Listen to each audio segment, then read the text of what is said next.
ദിവ്യകാരുണ്യത്തിൻ്റെ അമ്മയായ പരിശുദ്ധ കന്യകാമറിയമേ, ഞങ്ങളെ ദിവ്യകാരുണ്യ ഭക്തിയിൽ വളർത്തണമേ.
ഇമ്മാനുവേൽ, ദൈവം നമ്മോട് കൂടെ.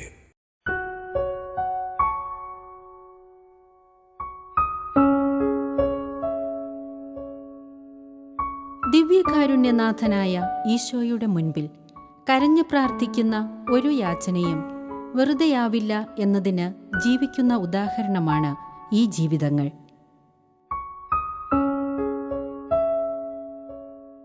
ഈ കുടുംബനാഥയുടെ ദിവ്യകാരുണ്യ സന്നിധിയിലുള്ള പ്രാർത്ഥന ഇന്നിവർ അനുഭവിക്കുന്ന ഈ ആനന്ദത്തിന് എങ്ങനെ കാരണമായി എന്ന് ഇവർ പങ്കുവയ്ക്കുന്നു. എൻ്റെ പേര് ബെന്നി ജോസഫ്. വീട്ടുപേര് കണ്ടത്തിൽ, പല പുത്തമ്പള്ളി ഇടവക്കാരനാണ് ഞാൻ. ഭാര്യയുടെ പേര് ജെസ്സി. മൂത്തമോൻ ഔസേപ്പച്ചൻ ഡിഗ്രി കഴിഞ്ഞൊരു ബാങ്കിങ് കോഴ്സ് പഠിക്കുന്നു. മോള് ഡിഗ്രി ഫസ്റ്റ് ഇയർ പഠിക്കുന്നു. ജീവിതത്തിൻ്റെ തകർക്കപ്പെട്ട അവസ്ഥയിലൂടെ ദൈവത്തെ കാണാനായിട്ട് ദൈവം അനുവദിച്ച ദിവ്യകാരുണ്യനാഥൻ്റെ വലിയ കൃപയാൽ നിറയപ്പെട്ട ഒരു ജീവിതത്തിൻ്റെ ഒരു സാക്ഷ്യമായിട്ട് നിങ്ങളുടെ മുന്നിൽ നിൽക്കുവാനായിട്ട് ദൈവം അനുഗ്രഹിച്ചു. ബ്രാൻഡിക്കടയിലെ ജോലി, ബാറിലെ ജോലി, അതിനുശേഷം കള്ള് ഷാപ്പിലായിരുന്നു ജോലി. തുടർന്ന് ഒരു ബേക്കറിയും കോൾഡ് സ്റ്റോറേജും ഒക്കെ നടത്തി. ഈ അവസരത്തിൽ വലിയ സാമ്പത്തികമായിട്ടുള്ള തകർച്ചയിൽ ബുദ്ധിമുട്ടിലൂടെയൊക്കെ കടന്നുപോയി. ഒന്നുമില്ലാത്ത ഒരവസ്ഥയിലേക്ക് ജീവിതം പോകുന്നൊരവസ്ഥയിലേക്ക് വന്നു. കൂലിപ്പണി ചെയ്യേണ്ട ഒരു സാഹചര്യം എൻ്റെ ജീവിതത്തിലുണ്ടായി. 3 ദിവസം പഞ്ഞം കിടന്ന ഒരവസ്ഥ. എൻ്റെ മക്കളെ ഒരു വർഷം സ്കൂളിൽ പറഞ്ഞു വിടാൻ പോലും സാധിക്കാത്ത ഒരു സാഹചര്യം.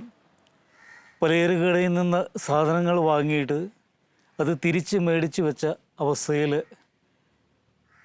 എൻ്റെ കുടുംബക്കാരും നാട്ടുകാരും എല്ലാം വെറുക്കപ്പെട്ട ഒരവസ്ഥയിൽ ജീവിതം മുന്നോട്ട് പോകുമ്പോൾ എൻ്റെ ജീവിത പങ്കാളിയുടെ കണ്ണുനീരോടുള്ള പ്രാർത്ഥന. നിത്യാരാധന ചാപ്പലായിരുന്നു ഞങ്ങളുടെ ഇടവകയിൽ.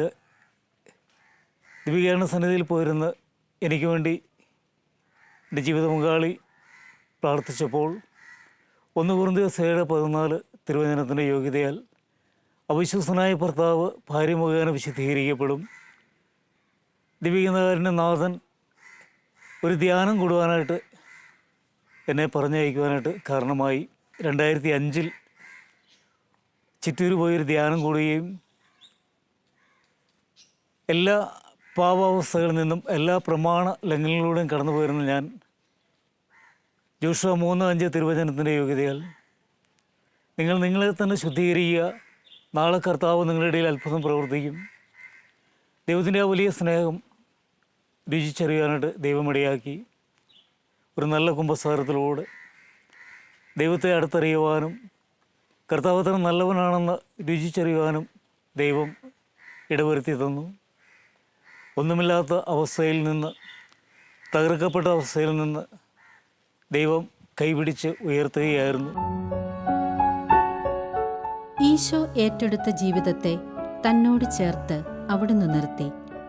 ഒരിക്കൽ പാപത്തിൻ്റെ മാർഗത്തിലൂടെ നടന്ന ജീവിതത്തെ ദൈവത്തെ പാടിപ്പുകഴ്ത്തുന്ന ഒരു ജീവിതമായി ഇന്ന് അവിടുന്ന് ഉയർത്തി. വിവിധ ധ്യാന ടീമുകളുടെ കൂട്ടത്തിൽ മധ്യസ്ഥം പ്രാർത്ഥിക്കാനായിട്ട് ദിവ്യകാരുണ്യസന്നിധിയിൽ പോയിരുന്ന് പ്രാർത്ഥിച്ചപ്പോൾ ദിവ്യകാരുണ്യനാഥനോട് എൻ്റെ ആഗ്രഹവും ഞാൻ പറഞ്ഞു. എനിക്കും ഓർഗൻ വായിച്ച് ഒരു പാട്ടുകാരനാകണം. ഇത്രയും നാളും സ്വന്തം മഹത്വത്തിനായിട്ട് പാടി നടന്നു. ഇനി അവിടുത്തെ നാമത്തെ പാടി സ്തുതിച്ച് ആരാധിക്കാനുള്ള വലിയ കൃപയാൽ എന്നെ നിറയ്ക്കണമേ എന്ന് പ്രാർത്ഥിച്ചു. ആദ്യമായി ഒരു വൈദ്യൻ്റെ കൂട്ടത്തിൽ തൃശ്ശൂർ പുറനാട്ടുകര എന്ന് പറഞ്ഞ ഇടവക പള്ളിയിൽ ധ്യാനത്തിനായിട്ട് കടന്നുപോയി. അന്നെനിക്ക് ഓർഗൻ വായിക്കുവാനായിട്ട് അറിയില്ലായിരുന്നു. അയർലൻഡിൽ പോകാനായിട്ട് ഒരു പെൺകുട്ടി ഒരു മധ്യസ്ഥം പ്രാർത്ഥിക്കാനായിട്ട് പറഞ്ഞതിൻ്റെ ഫലമായിട്ട് ആ കുട്ടി അയർലൻഡിൽ പോയി ദശാംശമായിട്ട് അയച്ചു തന്ന 10,000 രൂപ കൊടുത്ത് യമഹയുടെ ഒരു 640 ഓർഗൻ വാങ്ങിയാണ് ആദ്യം ഓർഗൻ വായിക്കുവാൻ തുടങ്ങിയത്. ഈ ഓർഗണിൽ സി മൈനർ എന്നുള്ള കോഡുകൾ ഉണ്ട് എന്നുള്ള കാര്യം പോലും എനിക്കറിയില്ലായിരുന്നു. ആദ്യത്തെ ധ്യാനത്തിൻ്റെ അവസാന നിമിഷം വികാരിച്ചൻ എന്നെ വിളിച്ച് പറഞ്ഞു, നീ ഓർഗൻ വായിക്കണ്ട, പാടിയാൽ മതി എന്ന് പറഞ്ഞു. എൻ്റെ ആദ്യത്തെ ഓർഗൻ വായിച്ചുള്ള ധ്യാന ശുശ്രൂഷ അന്ന് ആരംഭിച്ചു. ദൈവത്തിൻ്റെ വലിയ പദ്ധതി എന്ന പോലെ ദൈവം തന്നെ എന്നെ ഓർഗൻ വായിക്കുവാനായിട്ട് പഠിപ്പിച്ചു. ഒരു തരത്തിൽ അല്ലെങ്കിൽ മറ്റൊരു തരത്തിൽ കൈകൾ ചലിപ്പിക്കുമ്പോൾ കൃത്യമായിട്ട് അത് ആ പാട്ടിൻ്റെ അതേ പിച്ചിലും താളത്തിലും എല്ലാം ദൈവം ക്രമപ്പെടുത്തി തന്നു. വിവിധ ധ്യാന ടീമിൻ്റെ കൂട്ടത്തിൽ ഓർഗൻ വായിച്ച് പാടുവാനായിട്ടുള്ള ധൈര്യം നൽകി ദൈവം അനുഗ്രഹിച്ചു. പുതിയ ഓർഗൻ വാങ്ങുവാനായിട്ട് കൂട്ടുകാർ വഴിയായിട്ടും ഏറ്റവും നല്ല രീതിയിൽ ദൈവത്തെ പാടി സ്തുതിച്ച് ആരാധിക്കുവാനായിട്ടുള്ള എല്ലാ സംവിധാനങ്ങളും, പുതിയ ഡിലേ, പുതിയ മൈക്ക് എല്ലാം ദൈവം ഓരോ വ്യക്തികളിലൂടെ ഒരുക്കി തന്നു.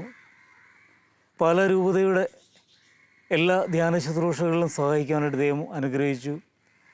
എടുത്തു പറയേണ്ടതായിട്ടുള്ള കാര്യം, വിശുദ്ധ അൽഫോൻസാമ്മയുടെ കബറിടത്തെങ്കിൽ എല്ലാ മാസത്തിൻ്റെയും അവസാന ശനിയാഴ്ച നടക്കുന്ന രാത്രി ആരാധനയിൽ അൽഫോൻസാമ്മയുടെ കബറിടത്തോട് ചേർന്ന് നിന്ന് പാടുവാനായിട്ട് ദൈവം വലിയ കൃപ നൽകി അനുഗ്രഹിച്ചു.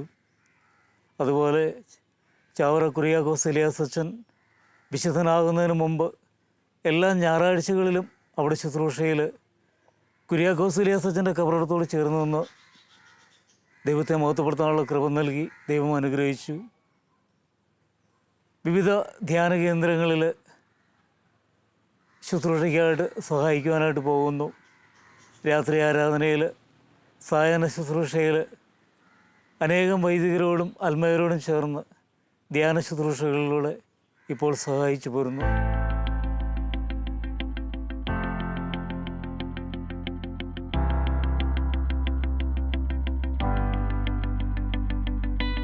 ഈ ചക്രങ്ങളിലൂടെ ഈ ജീവിതം നീങ്ങുന്നത് ഈശോയുടെ കരം പിടിച്ചാണ്. ദൈവത്തിലേക്ക് തിരിഞ്ഞ ജീവിതത്തെ ദൈവം വഴി നയിക്കുന്ന അത്ഭുതകരമായ ജീവിതാനുഭവങ്ങൾ ഇദ്ദേഹത്തിനുണ്ട്. ഞാൻ ശുശ്രൂഷയിൽ സഹായിച്ചുകൊണ്ടിരുന്ന വൈദികൻ ഒരു ധ്യാനകേന്ദ്രം തുടങ്ങുന്നതിനായി കാസർഗോഡ് ഭാഗത്തേക്ക് പോയപ്പോൾ ശുശ്രൂഷകളുടെ എണ്ണം കുറഞ്ഞു. വാടകയ്ക്ക് താമസിച്ചിരുന്ന എനിക്ക് ജീവിത പങ്കാളി, 2 മക്കൾ, ജീവിതം മുന്നോട്ട് കൊണ്ടുപോകാൻ വേണ്ടി വല്ലാതെ ബുദ്ധിമുട്ടിയ അവസ്ഥയിൽ അച്ഛൻ തന്നെ പറഞ്ഞു, സ്വന്തമായിട്ട് എന്തെങ്കിലും ഒരു പദ്ധതി ആവിഷ്കരിച്ച് ജീവിക്കാനായിട്ട് പ്രാർത്ഥിക്കാമെന്ന് പറഞ്ഞു. ദിവ്യകാരുണ്യനാഥൻ്റെ സന്നിധിയിൽ പോയിരുന്ന് പ്രാർത്ഥിച്ചു, ഒരു പുതിയ വഴി തുറന്നു തരുവാൻ വേണ്ടി. ഈ സമയത്താണ് ഞാനന്ന് ബാസ്ക്കറ്റ് ബോൾ കളിച്ചുകൊണ്ടിരിക്കുന്ന ഒരാളായിരുന്നു. അപ്പോൾ റോളർ സ്കേറ്റിങ്ങിൽ ബാസ്ക്കറ്റ് ബോൾ എന്നുള്ളൊരു ഗെയിമുമായിട്ട് എറണാകുളത്തു നിന്നൊരാൾ അത് പഠിപ്പിക്കാനായിട്ട് വന്നു. അപ്പം ഞാൻ കുട്ടികളെ ബാസ്ക്കറ്റ് ബോൾ പഠിപ്പിക്കുകയും അദ്ദേഹം റോളർ സ്കേറ്റിംഗ് പഠിപ്പിക്കുകയും ചെയ്യുക എന്നുള്ള ലക്ഷ്യത്തിൽ പാലാ മുനിസിപ്പൽ സ്റ്റേഡിയത്തിലെ ബാസ്ക്കറ്റ് ബോൾ ഗ്രൗണ്ടിൽ സ്കേറ്റിംഗ് പഠിപ്പിക്കാൻ വേണ്ടി ഞങ്ങൾ പത്രത്തിലൊരു വലിയ പരസ്യമൊക്കെ കൊടുത്തു. എന്നിരുന്നാൽ പരസ്യമെല്ലാം കൊടുത്തെങ്കിലും 4 കുട്ടികളെ ഇത് പഠിക്കാനായിട്ട്, സ്കേറ്റിംഗ് പഠിക്കുവാനായിട്ട് അവിടെ കടന്നു വന്നുള്ളൂ. ഈ 4 കുട്ടികൾക്ക് വേണ്ടി അദ്ദേഹത്തിന് എറണാകുളത്തു നിന്ന് വരുവാനായിട്ട് സാധിക്കുകയില്ലാത്തതിനാൽ അദ്ദേഹം അതിൻ്റെ തിയറിക്കലായിട്ടുള്ള വശങ്ങളെല്ലാം എന്നോട് പറഞ്ഞു തന്നിട്ട് അദ്ദേഹം പോയി. അങ്ങനെ ഈ 4 കുട്ടികൾക്കായിട്ട് ഞാൻ സ്കേറ്റിങ്ങിൻ്റെ പരിശീലനം ആരംഭിച്ചു. ദൈവത്തിൻ്റെ വലിയ കൃപ, ശക്തി, ദിവ്യകാരുണ്യനാഥൻ്റെ വലിയ അത്ഭുതങ്ങൾ എൻ്റെ തുറന്നുള്ള ഓരോ നിമിഷങ്ങളിലും, ജീവിതത്തിൻ്റെ ഓരോ അവസ്ഥകളിലും ഞാൻ കണ്ടുവരികയായിരുന്നു. അവിടെ പഠിക്കുവാനായിട്ട് 4 പേര് വന്നിരുന്നത് അത് 10ആയി, 20ആയി, 50ആയി. നിരവധി കുട്ടികൾ എൻ്റെ ശിക്ഷണത്തിൽ സ്കേറ്റിംഗ് പഠിക്കാനായിട്ട് വരുവാൻ തുടങ്ങി. അപ്പോൾ പാലായിലുള്ള 2 സ്കൂളിൽ നിന്ന് സ്കേറ്റിംഗ് പഠിക്കുവാൻ വേണ്ടി എന്നെ വിളിച്ചു. അങ്ങനെ സ്കേറ്റിംഗ് അറിയാൻ പാടില്ലാതെ ഞാൻ 1 വർഷം റോളർ സ്കേറ്റിങ്ങിൻ്റെ അധ്യാപകനായിട്ട് ജോലി നോക്കി. ന്യൂ ജനറേഷൻ കുട്ടികളായത് കാരണം സാറ് കയറി കാണിക്കാൻ പറഞ്ഞപ്പോഴാണ് എൻ്റെ ജീവിതത്തിലെ പ്രശ്നമായത്. സ്കേറ്റിംഗ് അറിയാൻ പാടില്ലായിരുന്നു ഞാൻ സ്കേറ്റിംഗ് പഠിപ്പിക്കുന്നത് എങ്ങനെയെന്ന് അവർ ചോദിച്ചപ്പോൾ അവരെ കാണിക്കുവാൻ വേണ്ടി ഞാൻ സ്കേറ്റ് ചെയ്യുവാൻ വേണ്ടി എൻ്റെ ജീവിത പങ്കാളി എൻ്റെ കരം പിടിച്ച് വീടിനുള്ളിൽ ഞാൻ സ്കേറ്റിങ് ആദ്യം കയറി നിൽക്കുവാൻ വേണ്ടി ശ്രമിച്ചു. അതിനുശേഷം ഞാൻ പഠിപ്പിക്കുന്ന ബാസ്കറ്റ്ബോൾ ഗ്രൗണ്ടിൽ രാത്രി 10 മണിക്ക് ശേഷം അവിടെ ചെന്ന് അവിടെ ഒരു മെർക്കുറി ലാമ്പുണ്ടായിരുന്നു, അത് ഓഫ് ചെയ്ത് ഇരുളിൻ്റെ മറവിൽ ഞാൻ സ്കേറ്റിങ് ചെയ്യുവാൻ തുടങ്ങി. കാരണം പഠിപ്പിക്കുന്ന അധ്യാപകൻ സ്കേറ്റിങ് പഠിച്ചിട്ടില്ല എന്നുള്ളത് മറ്റുള്ളവർ കാണരുത്. ആ ഒരു ബോധ്യത്തിൽ അവിടെ നിന്ന് ഞാൻ രാത്രിയിൽ സ്കേറ്റിങ് പഠിക്കുവാൻ ആരംഭിച്ചു. സ്കേറ്റിങ് പഠിച്ച് അത്യാവശ്യം ഓടിക്കുവാൻ തുടങ്ങിയപ്പോൾ ഞാൻ കുട്ടികളോടത്തിൽ ഓടിക്കുവാനായിട്ട് തുടങ്ങി. 2 സ്കൂള് എന്നുള്ളത് അടുത്ത വർഷമായപ്പോഴത്തേക്ക് അത് 4 സ്കൂളായി, പിന്നെ അത് 6 സ്കൂളായി. 2008 ഞാൻ കുട്ടികളുടെ കൂട്ടത്തിൽ എബോവ് 16 കാറ്റഗറിയിൽ കോട്ടയം ജില്ലയിൽ പാർട്ടിസിപ്പേറ്റ് ചെയ്തു. കാരണം ഒരു കോച്ച് ആയിരിക്കുന്നൊരു വ്യക്തി മിനിമം ഡിസ്ട്രിക്റ്റിൽ ഒരു പ്രൈസ് വേണമെന്ന് അസോസിയേഷൻ എന്നൊരു നിയമം കൊണ്ടുവന്നായിരുന്നു. അങ്ങനെ സ്കേറ്റിങ് പഠിച്ച് ഒരു സർട്ടിഫിക്കറ്റിന് വേണ്ടി ഞാൻ എബോവ് 16 കാറ്റഗറിയിൽ ഇറങ്ങി. എനിക്കൊരു 3rd പ്രൈസ് കിട്ടി. ദൈവത്തോട് ചേർന്ന് നിൽക്കുന്ന ഒരു വ്യക്തിയായത് കാരണം, ദിവ്യകാരുണ്യനാഥൻ്റെ വലിയ അനുഗ്രഹവും ഉള്ളത് കാരണം 1st 2nd ആൾ പോയില്ല എന്നുണ്ടെങ്കിൽ 3rd സ്റ്റേറ്റ് പാർട്ടിസിപ്പേറ്റ് ചെയ്യാം. അങ്ങനെ ഞാൻ 2009 സ്റ്റേറ്റ് പാർട്ടിസിപ്പേറ്റ് ചെയ്യാനായിട്ട് ദൈവം എന്നെ അനുഗ്രഹിച്ചു. 2010 റോളർ ഹോക്കി എന്ന് പറഞ്ഞ ഒരു ഇവൻ്റ്, സ്കേറ്റിങ്ങിൽ ഹോക്കി കളിക്കുന്നൊരു ഇവൻ്റുണ്ട്. ആ മത്സരത്തിൽ കേരളത്തെ പ്രതിനിധീകരിച്ച് വിശാഖപട്ടണത്ത് നടന്ന നാഷണൽ റോളർ സ്കേറ്റിംഗ് ചാമ്പ്യൻഷിപ്പിൽ എനിക്ക് പങ്കെടുക്കുവാനായിട്ട് ദിവ്യകാരുണ്യനാഥൻ എന്നെ അനുഗ്രഹിച്ചു. അങ്ങനെ ഞാൻ 2010 ഒരു നാഷണൽ താരമായി. 2015, 2016 കാലഘട്ടത്തിൽ കേരളത്തിൻ്റെ ടീം മാനേജറായിട്ട് ഞാൻ തിരഞ്ഞെടുത്ത് ഇപ്പോൾ കോട്ടയം ജില്ലയിലും എറണാകുളത്തും ഇടുക്കി ജില്ലയിലുമായിട്ട് 12 സ്കൂളിൽ റോളർ സ്കേറ്റിങ്ങിൻ്റെ അധ്യാപകനായിട്ട് ജോലി ചെയ്യുന്നു. ഒരു വർഷം ഏകദേശം 600-ലധികം കുട്ടികളുടെ ഒരു കോച്ചായിട്ട്, അധ്യാപകനായിട്ട് ദിവ്യകാരുണ്യനാഥൻ എന്നെ ഉയർത്തി. ദിവ്യകാരുണ്യ സന്നിധിയിൽ ചേർന്നിരുന്ന് പ്രാർത്ഥിക്കുമ്പോൾ ഹൃദയത്തിലുയരുന്ന ചോദ്യങ്ങൾക്ക് ഉചിതവും വ്യക്തിപരവുമായി മറുപടി നൽകി ഈശോ വിശ്വാസത്തിൽ ആഴപ്പെടുത്തുന്ന അനുഭവം ഇദ്ദേഹത്തിന് ഉണ്ടായിട്ടുണ്ട്. ഇത്തരം അനേകം അനുഭവങ്ങളിലൂടെ ദിവ്യകാരുണ്യനാഥൻ്റെ സ്നേഹം അനുഭവിക്കുവാൻ ഇദ്ദേഹത്തിന് സാധിക്കുന്നു. ദിവ്യകാരുണ്യനാഥൻ്റെ സ്നേഹത്തെക്കുറിച്ച് പറയുമ്പോൾ കള്ളാറ് പള്ളിയിൽ വാർഷിക ധ്യാനത്തിനായിട്ട് കടന്നു ചെന്നപ്പോൾ വിശ്വാസത്തിൻ്റെ ക്ലാസ്സിന് മുമ്പായി ദൈവത്താൽ അസാധ്യമായിട്ട് ഒന്നുമില്ലല്ലോ എന്ന ഗാനം പാടി വിശ്വാസത്തിൻ്റെ ആഴത്തിലേക്ക് ജനത്തിനെ എത്തിച്ചതിന് ശേഷം അച്ഛൻ ടോക്കിന് കയറിയപ്പോൾ സങ്കീർത്തിയിൽ വന്നിരുന്ന ക്രൂശിതനായ ഈശോയോട് ഈ ടോക്കിനെ അഭിഷേകം ചെയ്യണമേ, ഈ ഇടവക ജനത്തിനെ അനുഗ്രഹിക്കണമേ എന്ന് പ്രാർത്ഥിച്ചുകൊണ്ടിരുന്നപ്പോൾ എനിക്കും ഒരു കൗതുകം തോന്നി. ക്രൂശിതനായ ഈശോയോട് ആ രൂപത്തിൽ നിന്ന് 2 തുള്ളി രക്തം ഒഴുക്കുകയാണെങ്കിൽ എനിക്കൊന്ന് കാണുവാൻ, എൻ്റെ വിശ്വാസം ഒന്ന് വർദ്ധിക്കുവാൻ അത് ഇടയാക്കും. ഈശോയെ 2 തുള്ളി രക്തമൊഴുകി എൻ്റെ വിശ്വാസം ഒന്ന് ആഴപ്പെടുത്തുവാൻ വേണ്ടി അവിടുന്ന് അനുഗ്രഹിക്കണമേ എന്ന് ഞാൻ പ്രാർത്ഥിച്ചു. കണ്ണടച്ച് ഞാൻ പ്രാർത്ഥിച്ചതിന് ശേഷം ക്രൂശിത രൂപത്തിലേക്ക് നോക്കിയപ്പോൾ യാതൊന്നും സംഭവിച്ചിട്ടില്ല. ഞാൻ ഈശോയോട് വീണ്ടും പ്രാർത്ഥിച്ചു, ഈശോയെ എൻ്റെ വിശ്വാസത്തിലേക്ക് എന്നെ ആഴപ്പെടുത്തുവാൻ വേണ്ടി അവിടുന്ന് എന്നെ അനുഗ്രഹിക്കണമേ എന്ന് പ്രാർത്ഥിച്ച് കണ്ണടച്ച് ഞാൻ വീണ്ടും പ്രാർത്ഥിച്ചതിന് ശേഷം ഞാൻ ക്രൂശിത രൂപത്തിലേക്ക് നോക്കി. അപ്പോൾ എനിക്കൊരു ബോധ്യം തോന്നി, രക്തമല്ലേ അത് ഒഴുകി താഴോട്ട് ഇറങ്ങിയെങ്കിലോ. ഞാൻ നിന്നിരുന്ന സ്ഥലത്ത് ഒരു ഡെസ്ക് ഉണ്ടായിരുന്നു. അതിന് താഴെ രക്തം വീണ് കിടപ്പുണ്ടോ എന്നറിയാൻ വേണ്ടി ഞാൻ താഴേക്ക് നോക്കിയപ്പോൾ അവിടെ ഒരു ഓസ്തി കിടക്കുന്നു. എന്ത് ചെയ്യണമെന്നറിയാൻ പാടില്ലാത്തൊരു അങ്കലാപ്പിലായി ഞാനവിടെ മുട്ടുകുത്തി നിന്ന് പ്രാർത്ഥിച്ചു. ഈശോയുടെ ഒരു തുള്ളി രക്തം ചോദിച്ചപ്പോൾ ദിവ്യകാരുണ്യമായി ഈശോ തന്നെ എൻ്റെ മുമ്പിൽ പ്രത്യക്ഷപ്പെട്ടിരിക്കുന്നു. ഞാൻ കണ്ണുനീർ വാർത്ത് കരയുവാൻ തുടങ്ങി. എന്ത് ചെയ്യണം എന്നറിയാൻ പാടില്ലാതെ നിൽക്കുമ്പോൾ അതിന് മുമ്പിലത്തെ ആഴ്ച ധ്യാനിപ്പിച്ച ആ പള്ളിയിലെ അച്ഛൻ കയറി വരുന്നു. അപ്പോൾ ഞാൻ അച്ഛനോട് പറഞ്ഞു, അച്ഛാ ഇവിടെ ഒരു ഓസ്തി കിടക്കുന്നു എന്ന് പറഞ്ഞപ്പോൾ അച്ഛൻ പറഞ്ഞു, അത് കപ്പേരിയേട്ടൻ എടുത്തിട്ടപ്പോൾ നിലത്ത് വീണ ഓസ്തിയായിരിക്കും, അത് കുഴപ്പമില്ല എന്ന് അച്ഛൻ പറഞ്ഞു. പക്ഷേ അച്ഛൻ അറിയില്ലായിരുന്നല്ലോ ഞാനും ഈശോയുമായിട്ടുള്ള ആ സൗഹൃദ സംഭാഷണം. ഞാൻ 2 തുള്ളി രക്തം ചോദിച്ചപ്പോൾ ദിവ്യകാരുണ്യമായ ഈശോ തന്നെ എൻ്റെ മുമ്പിൽ പ്രത്യക്ഷപ്പെട്ടതാണെന്നുള്ള പൂർണ്ണമായൊരു വിശ്വാസം എനിക്ക് ആ നിമിഷം ലഭിച്ചു. അതിനെ കൂടുതൽ ദിവ്യകാരുണ്യ ആരാധനയ്ക്ക്, ദിവ്യകാരുണ്യനാഥനോട് ചേർന്ന് നിൽക്കാനുള്ള വലിയ കൃപയ്ക്ക് കാരണമായി. അതുപോലെ തന്നെ എൻ്റെ ജീവിതത്തിൽ വലിയൊരു അപകടത്തിൽ നിന്ന് ദിവ്യകാരുണ്യനാഥൻ എന്നെ കാത്തു പരിപാലിച്ചു.